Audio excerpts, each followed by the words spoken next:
In the beginning, the baby was born. God chose Mary to be the mother of God. Listen carefully. Pay attention to the words.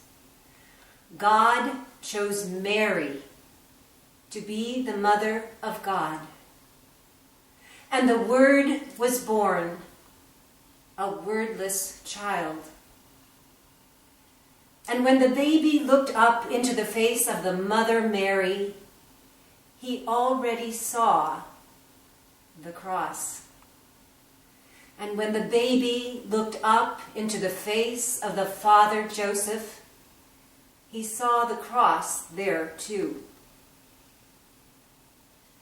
The mother Mary and the father Joseph held the baby close. They kept him warm.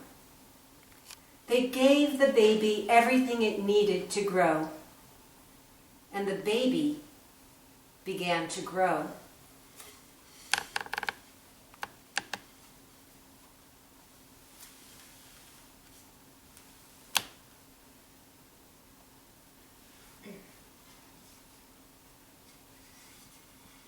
The baby grew and became a boy.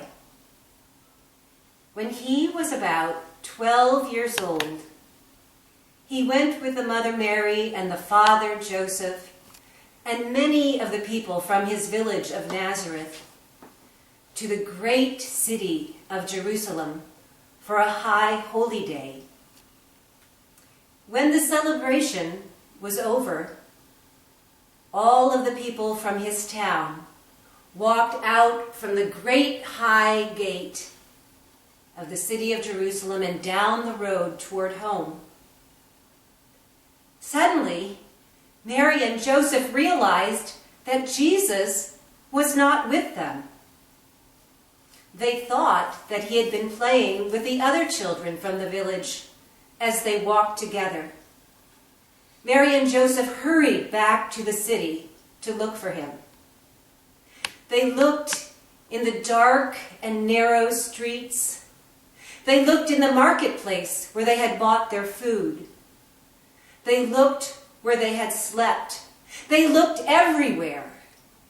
And finally, they even looked in the temple. And there he was.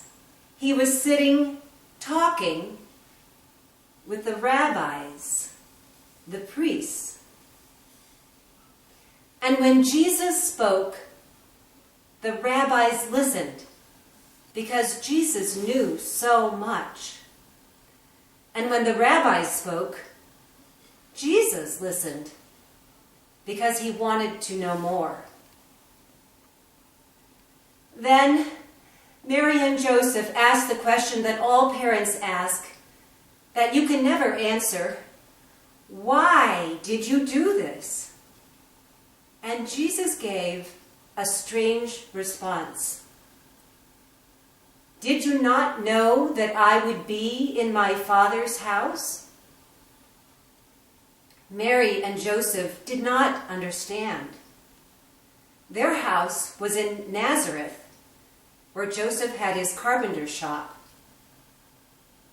But still, though they didn't understand, they did never forget.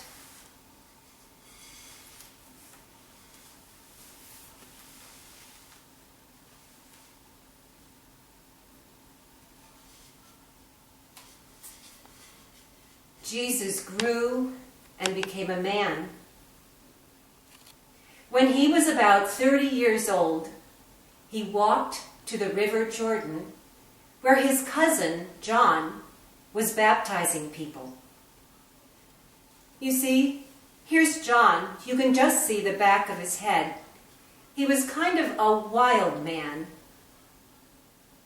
Jesus waded into the river Jordan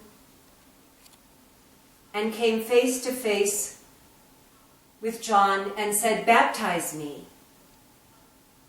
John looked at Jesus as though he was seeing him for the first time. He finally realized who Jesus truly was.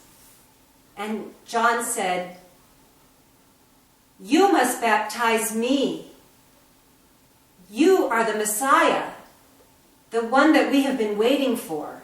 I cannot baptize you." And Jesus answered John and said, "No, it has been written that you come first and prepare the way. Baptize me." Jesus went down into the darkness and chaos of the river. And when John lifted him out of the water and into the light, there were people there that day who said they saw a dove descend from heaven and come near Jesus. There were other people there that day that said they heard a voice from heaven, and the voice said, "This is my beloved. This is my beloved Son, with whom I am well pleased." After Jesus was baptized, he walked across the Jordan and into the desert. He stayed there 40 days and 40 nights to learn more about who he was and what the work was that he needed to do.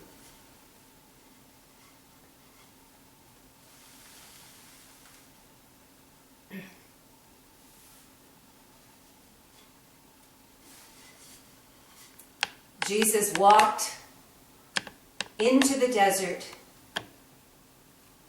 to find out more about who he was and the work that he needed to do. He stayed in the desert for 40 days and 40 nights. There was little to eat or to drink in the desert. One day, he heard a voice, and the voice said, "Turn one of these stones into bread and eat it." And Jesus said, "No, a real human being cannot just eat bread." And suddenly he felt that he was at the top of the great high temple in Jerusalem.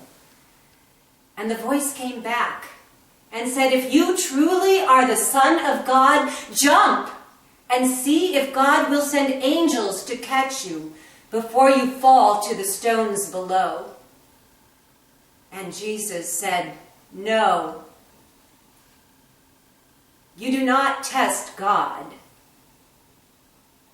And then Jesus was in another high place where he could see all the kingdoms of the world. And the voice came back again. And the voice said, "If you follow me, I will make you king over all of the kingdoms of the world." And Jesus said, "No, I am to be a king, but not that kind of king." And then the voice went away. Jesus walked out of the desert and back across the Jordan River and into the villages to begin his work.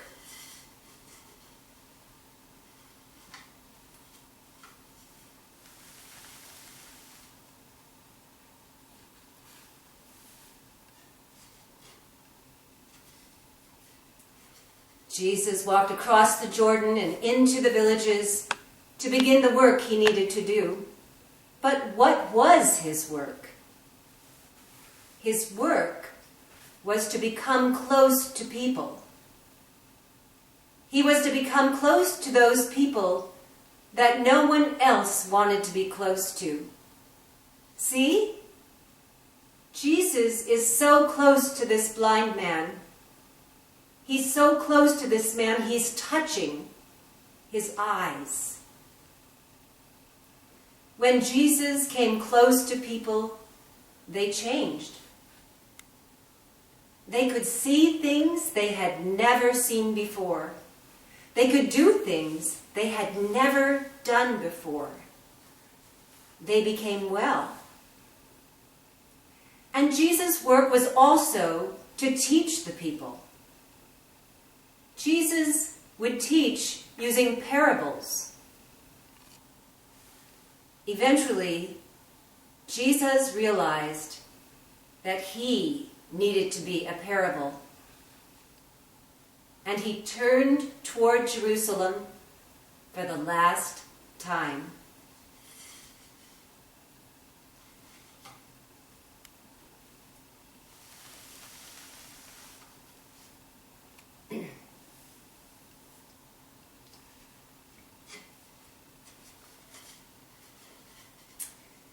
Jesus turned toward Jerusalem for the last time,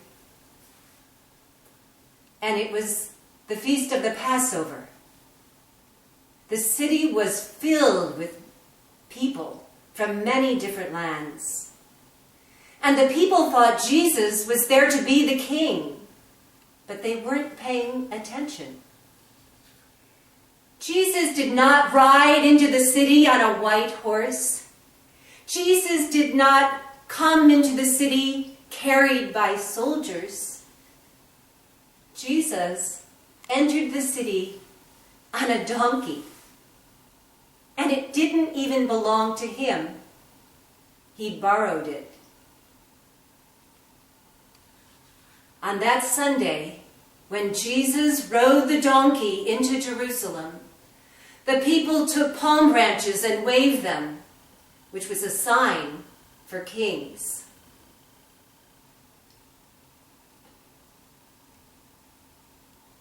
Then on Monday, Tuesday, and Wednesday, Jesus went into the temple to teach. In the evening, he and the 12 would go to the Mount of Olives to rest. The people watched Jesus, and they whispered that the Mount of Olives is a place where angels were supposed to come down and make an army that would drive out the Roman soldiers. One day when Jesus was teaching in the temple, he said, "Do you see that old woman over there? She is going to put money into the treasury box. Listen, do you hear it? No. She put the smallest coin there is into the treasury box. It was all the money she had. Look, a wealthy man is coming to put money in the treasury box. The wealthy man is bringing so much money to put into the box that he needs help carrying it all. You can hear the clanging and ringing as all the money is poured into the box." And Jesus wondered, which one gave the most? The old woman who gave all that she had, or the wealthy man? Some said the wealthy man gave the most. Some said the old woman gave the most. The temple guard said, "We will take him on Thursday." But on Thursday, they could not find Jesus. On Thursday evening, Jesus and the 12 crept hurriedly through the dark streets to a house that had an upper room. They entered the house and climbed the stairs to the upper room to have their last supper together. After they had eaten all that they wanted, Jesus took bread, and he gave thanks to God for the bread, and he broke it. And he said to them, "Whenever you break bread and share it like this, I will be with you." And then he took the cup of wine. And he said something like, "When you share a cup of wine like this, I will be with you then also." What was he saying? He was always saying things like this. How could the disciples understand? They did not understand, but they did not forget. And later, they would understand. Then Judas suddenly got up and left. The rest sang a hymn together, as was their custom. And then they returned to the Mount of Olives and the Garden of Gethsemane. Jesus wanted to pray in the garden. When Jesus had finished praying, he returned to the 12. And out of the dark, Judas came and greeted him with a kiss. This was the signal to the temple guards to take him. The temple guards took Jesus away into the dark night. The 12 disappeared into that dark night as well.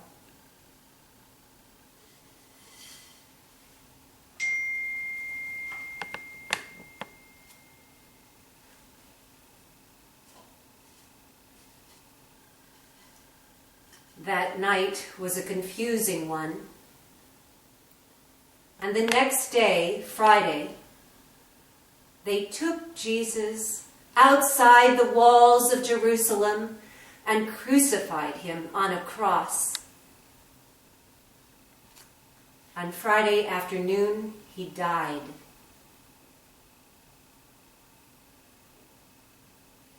The sky became so dark, it was as if it were night.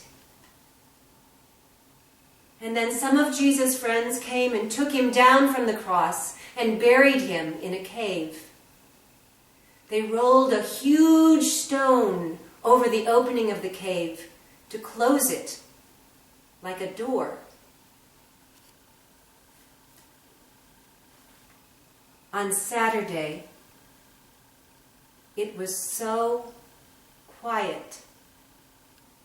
You could almost hear the earth breathing.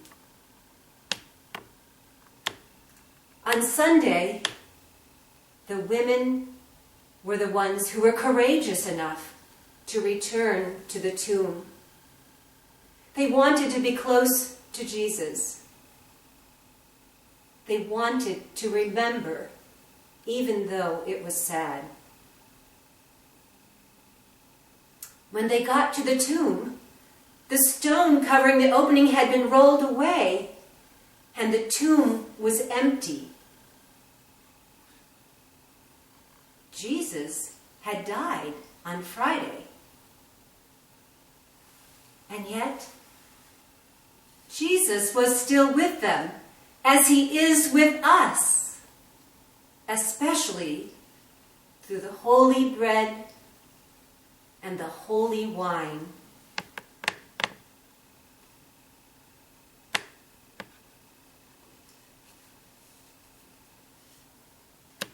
You can see this side, but you know there's also this side. And you see this side, but you know there's also this side. You cannot separate the two sides. And that is the mystery of Easter. And that makes all the difference. And so, the color changes.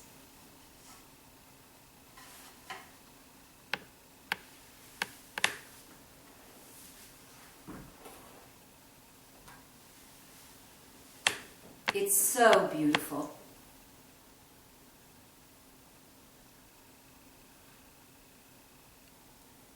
But wait, something isn't quite right.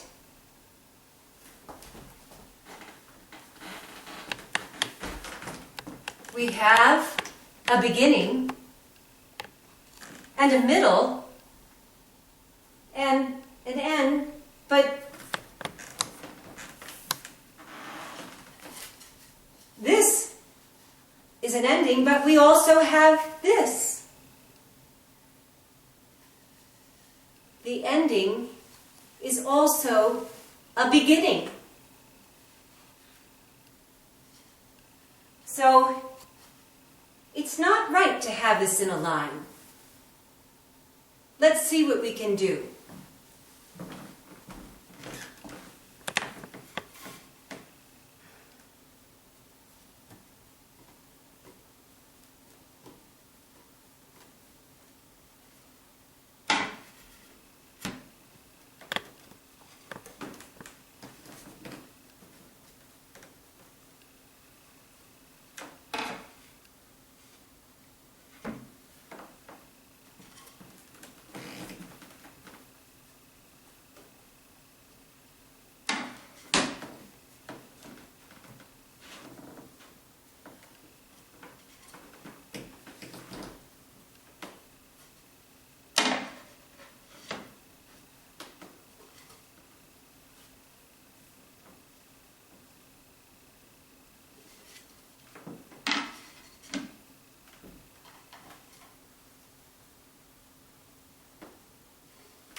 Now we have a story that goes on forever and ever. Amen.